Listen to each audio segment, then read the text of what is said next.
of something on his chin, followed by a small red-headed girl who stopped in the doorway and assessed the car with enormous brown eyes. "Mum's back," George or Fred bellowed. "And there's someone with her," Fred or George bellowed. "Dibs on not giving up my bed," said the smaller red-headed boy, and was promptly elbowed by both of them. Harry was watching all of this through the windshield with an expression that Molly could only describe as hunger, the way someone looks at a table full of food when they can't quite believe they're allowed to eat, wide-eyed and wanting and afraid of wanting all at once. "They're not always like this," she told him. "They seem great," he said. "They're exhausting," she said. "You're going to love them." She got out of the car, and after a moment so did he, carrier bag in hand, standing in the lane outside the Burrow in the golden late afternoon light, which caught the glasses and the messy hair and the clothes 3 sizes too big. And she watched Fred and George come to an abrupt stop as they actually looked at him, really looked, the way teenagers will when they suddenly understand that something different is happening here than what they expected. "Blimey," said one of them. "Are you Harry Potter?" said the other. Harry looked at them. He looked at all of them, the twins, Ron with his smeared chin, Ginny still in the doorway, Arthur now appearing behind Ginny with a mug of tea in his hand and an expression of deep surprise on his face. He squared his small shoulders. He lifted his chin. He said in a voice that was steady and clear and entirely unimpressed by its own name, "Yeah, that's me." Chapter 2. The Burrow. Arthur Weasley had been making tea when the Ford Anglia pulled up, which meant he had been in exactly the right place to see everything through the kitchen window. He saw Molly get out. He saw the boy get out after her.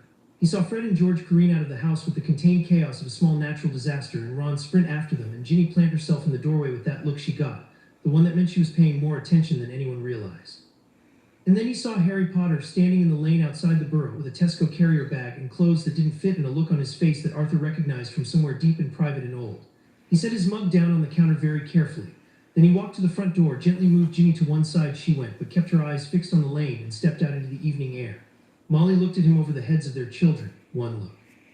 That was all it took after 23 years of marriage. One look, and he understood everything she was telling him. "What I found, what I did, why I did it, I'll explain later. Please be what I need you to be right now." Arthur Weasley crossed the yard, stepped past the twins, and crouched down in front of Harry Potter so that they were level, which put Arthur at an undignified angle given that he was 6'1", but he didn't much care about his dignity at the best of times. "Hello," he said. "I'm Arthur, Molly's husband. Welcome to the Burrow." Harry looked at him through the cracked taped glasses. "Hello," he said. "Thank you for having me." The politeness of it was careful and practiced and landed in Arthur's chest like a small stone dropping into deep water. "Don't thank us," he said, in echo of what Molly had said in the car, though he didn't know that yet. "You hungry?" Something quick moved across Harry's face. Almost instantly, the way children learn to hide things like hunger, like they've been taught that wanting is rude. "A bit," he said. "Maybe." "Good," Arthur said, standing back up. "Because Molly makes enough food for a siege every Saturday night, and there's somehow always plenty left, which I suspect involves magic, but she refuses to confirm it." "It doesn't involve magic," Molly said, joining them, squeezing Arthur's arm once as she passed. "It involves starting at noon." Fred, George stopped looming. "He can see you." The twins, who had been doing an extremely poor job of pretending they weren't staring, rearranged themselves into expressions of total innocence. "We weren't looming," said Fred. "We were welcoming," said George. "From a respectful distance," said Fred. "With our faces," said George. Harry looked at them with an expression of slight bewilderment and significant interest. "I'm Fred," said Fred, extending a hand, or George, depending on who you ask. "I'm George," said George, also extending a hand. "Statistically." Harry shook both hands with the grave solemnity of someone who understood he was being tested and had decided to simply go along with it. "Right," he said. "Nice to meet you both, or one of you, either way." Fred and George exchanged a look. It was the look they used to communicate complex information at speed, which Molly had long since given up trying to decode. Whatever it said, it seemed to land as approval. "I like him," Fred told George. "Good instincts," George told Harry. Ron had been hanging back slightly, which was unusual for Ron, who was generally not prone to hanging back. He was looking at Harry with a complicated expression that had several layers, the slightly starstruck layer that Molly had expected, and the curious layer, and underneath both of them something that looked quietly like recognition. Two boys the same age, she thought, same height nearly. Ron was broader, Harry was thinner. Ron's hair was a shock of red and Harry's was a disaster of black, but there was something similar in how they held themselves, the quality of looking at the world as if he were still deciding how to approach it.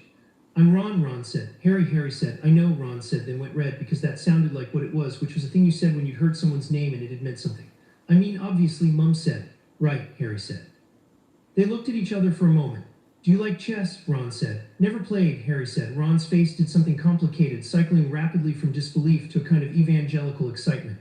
"I'll teach you," he said. It was not phrased as an offer, it was phrased as an inevitability. And then Ginny, who had finally descended from the doorway with the deliberate patience of someone who had decided the right moment had arrived, came and stood in front of Harry and looked up at him with those enormous brown eyes and said, absolutely without any warning, "You're shorter than I thought." "Ginny," Molly said. "It's not an insult," Ginny clarified, still looking at Harry. "I just thought you'd be taller because of everything. You look like a normal person." Harry looked down at her. "I am a normal person," he said. Ginny considered this with the gravity of a 9-year-old processing new information. "Okay," she said then, "I'm Ginny." "I know," Harry said in exactly the tone Ron had used, and Ron laughed, a short, surprised laugh, and Harry glanced at him, and something eased between them, some small and important thing, like a door settling into its frame. Molly ushered everyone inside with the practiced efficiency of a woman who had been managing the logistics of many human beings for a long time. The burrow received them all with its usual cheerful disorder, shoes in 3 different places, Percy's copy of Standard Book of Spells open on the kitchen table, Errol the owl asleep in his cage in the corner with his head under one wing, the smell of the Saturday stew still warm in the walls. Harry stopped just inside the door. He stood very still and looked at the kitchen, at the dishes washing themselves in the sink, lazy and unhurried. At the clock on the wall with its 9 hands, she watched him find it, watched him read the names on each hand, watched him understand what it was. At the stack of papers and Quidditch magazines and the half-finished Muggle plugs Arthur had been collecting. At the crayon drawing Ginny had done 3 years ago that was still on the refrigerator because Molly had never taken it down. At all of it. She watched him look at the clock again, at the hands pointing to home, all of them, all 9, because everyone was here tonight. "Are you all right?" Arthur said quietly, coming to stand near him. "Yeah," Harry said then. "It's just your clock. The hands say home. When we're all here..."